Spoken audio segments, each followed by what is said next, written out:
ஜாலை மாதிரி உங்களுக்கு காட்டலாம்னு சொல்லி தான் நினைக்கிறேன். சரி, நாங்கள் இப்போ இறங்கி மிக முக்கியமான ஒரு தளபதி, ஒரு பொறுப்பாளராக இருந்தவர் தான் இந்த கேர்னல் பானு. ரெண்டு அடி கேட்க நாங்கள்லாம் அப்படியே அம்மா அப்பா கடவுளே என்ன ஒவ்வொரு கோயிலை சுற்றி அப்படியே படத்து உருண்டு ஒன்று தெரியும். உண்மையில் வந்து எங்களோட வீட்டில் இருந்து ஒரு 50 மீட்டர் பக்கத்தில் அந்த பேஸ் இருந்தது. அதில் வந்து பிற்றிய தாக்குதல் நினைச்சியே பார்க்க முடியாத கேர்னல் பானு அண்ணா தொடர்பில் வந்து அதில் வந்து பல விமர்சனங்கள் சில நேரங்கள் சிலர்களால் வந்து சொல்லப்பட்டு கொண்டிருக்கு. துரோகம் அழைச்சது, காட்டி கொடுத்தா அப்படின்னு சொல்லி சில இதுகள் சொல்லு. இப்போ நானெல்லாம் அந்த நிகழ்வு நடந்த பிறகு நிறைய நாள் காய்ச்சல் இருந்தேன். அந்த இடத்துல வந்து லைவாக நேரடியாக வந்து எல்லாத்தையும் அப்படியே பார்த்து அதெல்லாம் ஃபுல்லாக அனுபவிச்சுனாங்க. உயிரை கையில் பிடிச்சுட்டு ஓடினாங்க.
ரைட், வணக்கம் உறவுகளே. வன்னி நண்பன் யூடியூப் தளமூடாக மற்றும் ஒரு காணொலியில் வந்து சந்திப்பதில் மகிழ்ச்சி. அதன்படி இன்றைய பார்த்தீங்கன்னு சொன்னால் ஒரு வித்தியாசமான காணொலியாகத்தான் இருக்க போது. நீங்கள் ஏற்கனவே இந்த டைட்டிலில் வந்து பார்த்துருப்பீங்கள். உண்மையில் வந்து எங்களோட இந்த யூடியூப் தளத்தில் வந்து பல்வேறு உதவி திட்டங்களை வந்து அநேகமாக செய்து கொண்டிருக்கிறோம். அதை விட வந்து காணி விளம்பரப்படுத்தல்கள், காணிகளை வந்து விற்கிறது வாங்குற சம்பந்தமான விஷயங்களையும் செய்து கொண்டிருக்கிறோம். அப்போ இந்த காணொலிக்கு வந்து புதுசாக வாராக்களாக இருந்தால் உங்களுடைய காணிகளை வந்து நீங்கள் விற்கணும், விளம்பரப்படுத்தணும் அல்லது காணிகளை வந்து வாங்கணும்னு சொல்லி விருப்பங்கள் இருந்தால் எங்களோட தொடர்புகளை மேற்கொள்ளலாம். அதற்கான வசதிகளை ஏற்படுத்தி தர நாங்களும் தயாராக இருக்கிறோம். இப்போ பார்த்தீங்கன்னு சொன்னால் இன்றைக்கு ஒரு வித்தியாசமான காணொலியாக தான் இருக்க போது. ஸோ உள்ளுக்குள்ளே வாங்க நிறைய விஷயங்களை வந்து பார்க்கலாம். அதாவது நான் ஏற்கனவே சொன்னதை போல் எங்களோட தமிழர் தாயக பகுதி உங்களுக்கு தெரியும். பல்வேறு போராட்ட காலங்கள், போராட்ட வடுக்கள், அதே நேரம் போராட்ட அடையாளங்கள், சின்னங்கள் என்று சொல்லி பல விஷயங்களை தாங்கிய வண்ணம் இருக்குது. இப்போ அநேகமான அந்த காலத்தில் இருந்த விஷயங்கள் வந்து இப்போ சில விஷயங்கள் அழிக்கப்பட்டிருக்கு, சில விஷயங்கள் அழிவடைஞ்சு கொண்டிருக்கு. அந்த அடிப்படையில் வந்து என்னென்னு சொன்னால் உங்களுக்கு தெரியும், தமிழீழ விடுதலை புலிகள் இருந்த காலகட்டத்தில் வந்து அதாவது இங்கே வன்னி பகுதிகளில் இருந்த காலத்தில் வந்து பல்வேறு அவர்கள் வந்து தங்களுக்கு என பாதுகாப்பரன்கள், வீடுகள் அப்படியான விஷயங்களை வந்து பயன்படுத்தி இருந்தார்கள். அப்படி இருந்த ஒரு முக்கியமான தளபதியாக இருந்தவர் தான் இந்த கேர்னல் பானு என்று சொல்லி உங்களுக்கு தெரிஞ்சிருக்கும் அவருடைய பேர். அப்போ நிறைய அவர் சம்பந்தமான நிறைய விமர்சனங்களும் இருக்குது. அதாவது இந்த கடைசி போராட்ட காலங்களில் வந்து அவரால் வந்து அவர் சம்பந்தமான நிறைய விமர்சன கருத்துக்கள் இப்போ எங்களுக்கு வந்து 100 விதம் அதுகள் தெரியாது. எங்களுடைய வயசுகளும் வந்து அந்த நேரத்தில் வந்து அவ்வளோதுக்கு பக்குவப்பட்ட அனுபவப்பட இல்லை. அந்த காலத்தில் நாங்கள் கேள்விப்பட்ட விஷயங்கள் அடிப்படையில் வந்து சில விமர்சனங்கள் அந்த நபர்கள் மீதாக வந்து முன்வைக்கப்பட்டிருந்தாலும் அதில் ஏதாவது சரிபுள்ளிகள் இருந்தால் நீங்கள் இந்த கமெண்ட்ஸில் வந்து சொல்லக்கூடிய மாதிரி இருக்கும். அப்போ அந்த தமிழீழ விடுதலை போராட்டத்தில் வந்து தமிழீழ விடுதலை புலிகள் இயக்கத்தினுடைய மிக முக்கியமான ஒரு தளபதி, ஒரு பொறுப்பாளராக இருந்தவர் தான் இந்த கேர்னல் பானு. இப்போ அவருக்கு வந்து அவருடைய வீடு, அப்போ அவருடைய வீட்டை வந்து தான் நாங்கள் இந்த காணொலியில் வந்து காட்டப்போம். சொல்லுக்க வாங்க நிறைய விஷயங்கள் இருக்குது, அதுகளையும் வந்து பார்க்கலாம். சரியா?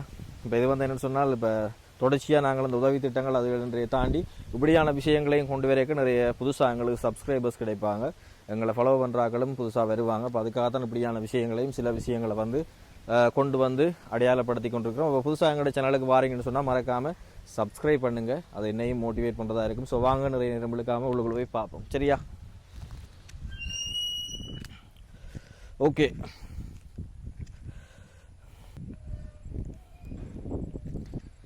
சரி. தமிழீழ விடுதலை புலிகள் இயக்கத்தினுடைய முக்கியமான ஒரு தளபதி கேர்னல் பானு அவர்களினுடைய வீட்டை தான் நாங்கள் இப்போ பார்க்க வந்திருக்கிறோம். இதான் அந்த முன்பக்க தோற்றம். பார்த்தீங்கன்னு சொன்னால் வயலும் வயல் சார்ந்த ஒரு இடம், ஒரு மருத நிலம்னு சொல்லித்தான் சொல்லலாம். அப்படியான ஒரு இயற்கை வளம் பொருந்திய ஒரு பகுதியில் தான் இந்த வீடு வந்து அமைய பெற்றுள்ளது. அதே நேரம் ஒரு காலகட்டத்தில் வந்து இந்த மருத நிலம் இந்த வீட்டையும் இந்த வீட்டில் இருந்தாக்களையும் காப்பாற்றின ஒரு வரலாறும் ஒரு யாருக்கும் தெரியாத ஒரு ஹிஸ்ட்ரியும் இருக்குது. அந்த விஷயத்தை நான் இடையில உங்களோட பகிர்ந்து கொள்ளலாம்னு சொல்லி நினைக்கிறேன். பார்த்தீங்கன்னு சொன்னால் இந்த வீட்டை பற்றி சில அறிமுகங்களை வந்து உங்களுக்கு தரலாம்னு சொல்லி நினைக்கிறேன். அவருடைய வீடு தான் ஆரம்பத்தில் இப்போ நீங்கள் நினைக்கலாம் இது வந்து முதலே இப்படித்தான் இருந்தான்னு சொல்லி நீங்கள் நினைக்கலாம். இல்லை, இது முதல் வந்து நாங்கள் இது எந்த இடம் என்று சொல்லி சொன்னால் நான் அதை சொல்ல விட்டுட்டேன். கிளிநொச்சியில் இருக்கிற உருத்திரபுரம் என்ற இடத்துல தான் இந்த வீடு வந்து அமைய பெற்றிருக்கின்றது. இப்போ இந்த இடம் என்னென்னு சொன்னால் என்னுடைய சொந்த இடமும் இங்கேன்றதால வந்து இது எனக்கு பரிச்சயமான இடம். சின்னன்லேயே நாங்களும் இந்த வீடுகள் இந்த இடங்களெல்லாம் பார்த்து வளர்ந்த இடம்ன்றதால இது சம்பந்தமான ஓரளவான தெளிவு வந்து எனக்கு இருக்குது. அப்போ அதால் எனக்கு தெரிஞ்ச விஷயங்களை வந்து நான் உங்களோட பகிர்ந்து கொள்ளலாம்னு சொல்லி தான் நினைக்கிறேன். உங்களுக்கு இதை விட வந்து புதுசாக எதுவும் விஷயங்கள் தெரிஞ்சுன்னு சொல்லி சொன்னாலும் நீங்கள் கமெண்ட்ஸில் வந்து பகிர்ந்து கொள்ளலாம். அப்போ ஆரம்பத்தில் ஃபுல்லாகவே வந்து வீடு வந்து முற்றாக வந்து அமைக்கப்பட்டிருந்தது. இப்போ இங்கே வந்து அகலம் இருந்தவை. இப்போ பார்த்தீங்கன்னு சொன்னால் அந்த இடப்பெயர்வுக்கு பின்னதாக வந்த பிறகு இந்த வீட்டின் ஜன்னல் கதவுகள் நிலைகள் எல்லாமே வந்து உடைச்சி மக்களாலேயோ அல்ல திருடர்களாலேயோ வந்து கொள்ளையிடப்பட்டுட்டு மக்களால் கொள்ளையடிக்கப்பட்டேன்னு சொல்லி நான் சொல்லல. சிலர் வந்து இல்லாத மக்கள் வந்து இப்படியான விஷயங்களை உடைச்சி எடுத்துக்கொண்டு போனதும் ஆயிரம் திருடர்களால் வந்து களவாடப்பட்ட விஷயங்களும் இருக்குது. வாங்க இனி வீட்டுக்குள்ளே போய் நாங்கள் சோட்டா சில விஷயங்களை வந்து சுற்றி பார்க்கலாம். பாருங்க, இது வந்து அந்த காலத்துல எல்லாம் மாவுள் எல்லாம் பதிச்சு நீட்டான முறையில் இருக்குது. இதுக்குள்ளே வந்து ஃபுல்லாக அப்படியே மாவுள் எல்லாம் இருக்குது. வெளியில் அவுட் கோல், இது வந்து முன்கோல். அதை விட வந்து பார்த்தீங்கன்னா இதுக்குள்ளே 1 2 3 ரூம்ஸ் இருக்குது. அதோட வந்து இதில் கிச்சன் இருக்குது, கிச்சனும் இருக்குது. அதுவும் ஃபுல்லாக இடிபாடுகளோடு இருக்குது. அப்படியே இங்கால வந்தீங்கன்னா அது ஒரு தனி வீடு. இங்கால இன்னொரு வீட்டை வந்து ஜாயின் பண்ணி விட்ட மாதிரி பாருங்க. இதுக்குள்ளே ஒரு சின்ன ஹோல் மாதிரி வந்து இது ஒரு கிச்சன் செட்டப்லேயும் இருக்குது. இதுக்குள்ளே இங்கால வந்தால் இங்கால ஒரு சின்ன ஹோல் ஒன்று இருக்குது, சின்ன ரூம். அப்படியே திருப்பி இங்கால வந்தோம்னு சொல்லி சொன்னால் இது வந்து நான் நினைக்கிறேன் 2 குடும்பமாக அப்படியே அவைக்குள்ளே ஒரு பிரிஞ்சு இருந்திருக்கலாம்னு சொல்லி நினைக்கிறேன். இது வந்து ஒரு பெரிய ஹோல் செட்டப்பில் தான் இது இருக்குது. இங்கால வந்தோம்னு சொல்லி சொன்னால் அதே மாதிரி தான். இப்போ நாங்கள் அந்த வீடை பார்த்த மாதிரி பாருங்கள், இதுக்கு தனியாக ஒரு செப்பரேட்டாக ஒரு ரூம் இருக்குது, இங்கால ஒரு ரூம் இருக்குது. இது வந்து ஒரு ஹோல் மாதிரி. சரி, அவர் 2 வீடை வந்து ஜாயின் பண்ணி கட்டின மாதிரி ஒரு வித்தியாசமான ஒரு பிளானில் தான் கட்டப்பட்டிருக்கு. ஒரு பெரிய வீடு. அப்படியே இங்கால பார்த்தீங்கன்னு சொன்னால் தண்ணி டேங்க் இருக்குது. இதுலலாம் நாங்கள் அந்த சின்ன இடமே இந்த வந்த அப்புறம் இதில் நாங்கள் விளையாடின வரலாறுகளும் இருக்குது. தண்ணி டேங்க், கவனம், காலடிகளுக்கு பாம்புகளும் கிடக்கும்.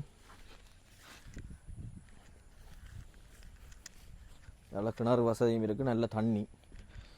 வயலும் வயல் சேர்ந்த இடம்ன்றதால தண்ணி இங்கே வேறுங்க கட்டிப்பாக கிட்டத்துலேயே தண்ணி இருக்குது.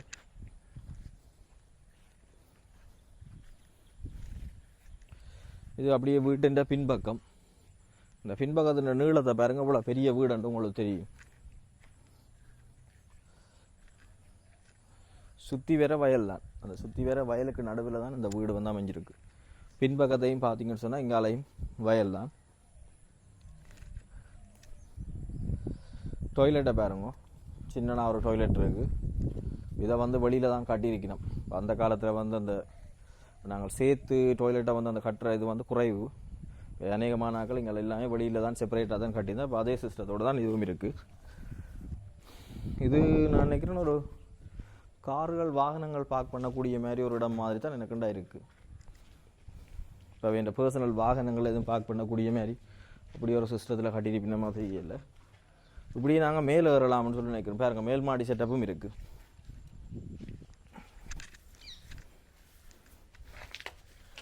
எல்லாம் கொஞ்சம் டேமேஜ் ஆகிட்டு இருந்தாலும் இடம் சேஃபாக தான் இருக்கு. நல்ல ஒரு அமைதியான இடம்.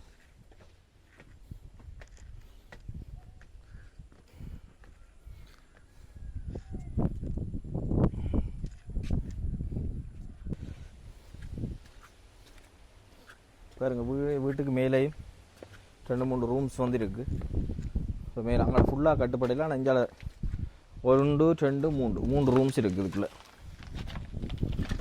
இது நடக்கவும் பயமாக்குறக்க. இதுக்கெல்லாம் மாவுளெல்லாம் போட்டிருக்காங்க, எல்லாம் உடஞ்சிட்டு போகிற தண்ணி வெள்ளங்கள் வந்து எல்லாம் ரெடி ஆக்கள் உடைச்சாங்களோ தெரியல, எல்லாம் உடைவு நிலையில் தான் இருக்குது. முதல்ல இந்த ஃப்ளாட்டுகளாலெல்லாம் ஏறி திரிஞ்ச நாங்கள்.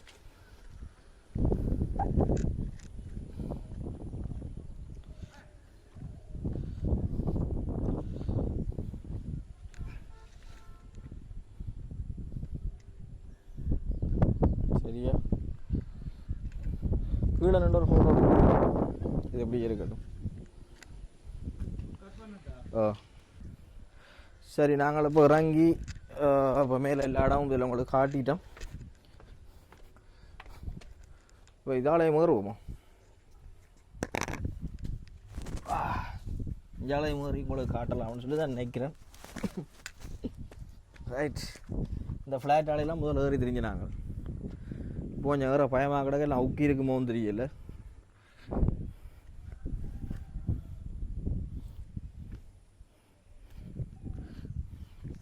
இப்படியே ஏறி அங்கே அந்த தண்ணி டேங்கெல்லாம் போகலாம்.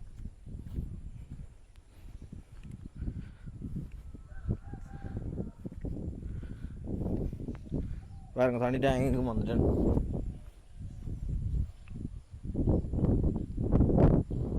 ஓகேயா? சரி, உங்களுக்கு ஒரு அருமையான காணொலியாக காட்டியிருக்கு. இதுதான் அந்த வீட்டின் கட்டமைப்பு. அதோட வந்து நான் சுவாரஸ்யமான ஒரு சம்பவம் சம்பந்தமாக உங்களுக்கு சொல்லுவோம்னு சொல்லி இருந்தேன். அப்போ நான் ஏற்கனவே சொன்னதை போல் கிளிநொச்சியில் வந்து உருத்திரபுரம் என்ற பகுதியில் தான் நிற்கிறோம். இப்போ இங்கே இந்த வீடு சம்மந்தமாக பார்த்தீங்கன்னு சொன்னால் தாக்கப்பட்டது, அதாவது உங்களுக்கு தெரியும் அந்த காலத்தில் கிபிரில் மிக் விமானம், அதாவது இறுதி நேரம் மிக் 27 ரக விமானங்கள்லாம் அதிக அளவில் வந்து இங்கே அந்த குண்டு வீச்சு தாக்குதல்களை வந்து மேற்கொண்டது. அப்போ அந்த தாக்குதலுக்கு வந்து இந்த வீடும் வந்து இலக்கானது. அப்போ எப்போன்னு சொல்லி பார்த்தீங்கன்னு சொன்னால் உங்களுக்கு தெரியும், புலிகளின் குரல் எங்களுடைய ஒலிபரப்பு சேவையாக இருந்த புலிகளின் குரல் வந்து புலிகளின் குரல் காரியாலயம் வந்து தாக்கப்பட்டது. அப்போ அது தாக்கப்படுறதுக்கு முதல் நாள் வந்து உருத்திரபுரத்தில் 8ஆம் வாய்க்காலில் வந்து ஒரு முக்கியமான ஒரு படை பேஸ் ஒன்று இருந்தது. அந்த இடத்துல வந்து பெரிய ஒரு தாக்குதல் ஒன்று மேற்கொள்ளப்பட்டது. அப்போ அதுக்கு பிறகு வந்து அடுத்த நாள் பார்த்தீங்கன்னு சொன்னால் திருப்பி புலிகளின் குரல் தாக்கப்பட்டது. அதுக்கு பிறகு அடுத்த நாள் பார்த்தீங்கன்னு சொன்னால் 3ஆவது நாளில் இந்த இடம் தாக்கப்பட்டது. அதாவது இந்த வீட்டுக்கு மேலேயும் தாக்குதல் நடாத்தப்பட்டது. அதே இந்த வீட்டை பார்த்தீங்கன்னு சொன்னால் நான் வரைக்கும் ஒரு ரோட் ஒன்று காட்டியிருப்பேன். அந்த ரோட்டில் வந்து 3 குண்டுகள் வந்து 2 குண்டு வந்து போடப்பட்டது. அந்த ரோட்டு வந்து கிட்டத்தட்ட நீங்கள் நம்ப மாட்டீங்க, ஒரு 100 மீட்டருக்கு வந்து அந்த ரோட்டு வந்து அப்படியே பிரிஞ்சிட்டு அவ்வளோத்துக்கு வந்து பெரிய ஒரு பள்ளம். கன மாதங்களாக வந்து அந்த ரோட்டு வந்து அப்படியே புனரமைக்கப்படாமல் இருந்தது. அவ்வளோத்துக்கு ஒரு பெரிய தாக்குதல். என்னென்னு சொன்னால் வீதிகளால் அந்த ஜீப்புகள் வந்து போகக்கூடாது, இப்போ இதுக்குள்ளேயே முடங்கணும், அதுக்குள்ளே வச்சு அட்டாக் பண்ணணும்ன்ற அந்த ஒரு திட்டத்தில் வந்து அப்படியே ஒரு தாக்குதல் வந்து மேற்கொள்ளப்பட்டிருக்கலாம்னு சொல்லி நினைக்கிறேன். அப்படி எங்களுக்கு அந்த காலத்தில் வந்து அந்த கதைகள் சொல்லப்பட்டது. இப்போ நாங்கள் அந்த நேரம் பார்த்தீங்கன்னு சொன்னால் நான் எல்லாம் 9ஆம் ஆண்டு படித்து கொண்டிருந்தேன், நான் 8ஆம் ஆண்டு படித்து கொண்டிருந்தேன். உண்மையில் வந்து எங்களோட வீட்டில் இருந்து ஒரு 50 மீட்டர் பக்கத்தில் அந்த பேஸ் இருந்தது. அதில் வந்து பெரிய தாக்குதல் நினைச்சியே பார்க்க முடியாது. இப்போ நாங்கள் கிபிர் தாக்குதல் மிக் தாக்குதல்களை வந்து தூரத்தில் வந்து அனுபவித்து கொண்டது. நாங்கள் அந்த இடத்துல வந்து லைவாக நேரடியாக வந்து எல்லாத்தையும் அப்படியே பார்த்து அதெல்லாம் ஃபுல்லாக அனுபவிச்சு நாங்கள் உயிரை கையில் பிடிச்சுட்டு ஓடினாங்க. அந்த அந்த நினைவுகள் வந்து எப்பயுமே மறக்க முடியாத. அந்த சத்தத்துக்கே அனுபவிச்சாக்கள் கேட்டாக்கள் நிறைய பேர் இருப்பீங்கள். கிபிர் விமானம் வந்து இறங்கேக்க அந்த சத்தத்தையே வந்து யாராலையுமே தாங்க முடியாது. சத்தமே ஒரு மனுஷனை கொண்டுரும், அவ்வளோத்துக்கு வந்து அதில் சத்தம் இருக்கும். இந்த இடமே அதிரும், விட்டாமல் தென்னை பெனை மாற்றம் எல்லாமே ஆடும், அப்படி இருக்கும் அந்த சத்தத்துக்கு. குண்டு அடிக்கேக்க நாங்கள்லாம் அப்படியே அம்மா அப்பா கடவுளே என்ன ஒவ்வொரு கோயிலை சுற்றி அப்படியே படுத்து உருண்டு ஒன்று திரியும். இப்போ குண்டு அடிக்கேக்க வந்து நடந்து எல்லாம் ஓடியெல்லாம் திரியலாதானே. கிவியர் குத்தேக்கங்களுக்கெல்லாம் அந்த அனுபவம் இருக்குது. கிவியர் குத்தேக்க ஒரு சவுண்ட் ஒன்று கேட்கும், குண்டு அடிச்சிட்டான்னா டும்மெண்டு ஒரு சின்ன ஒரு சத்தம் ஒன்று கேட்கும்.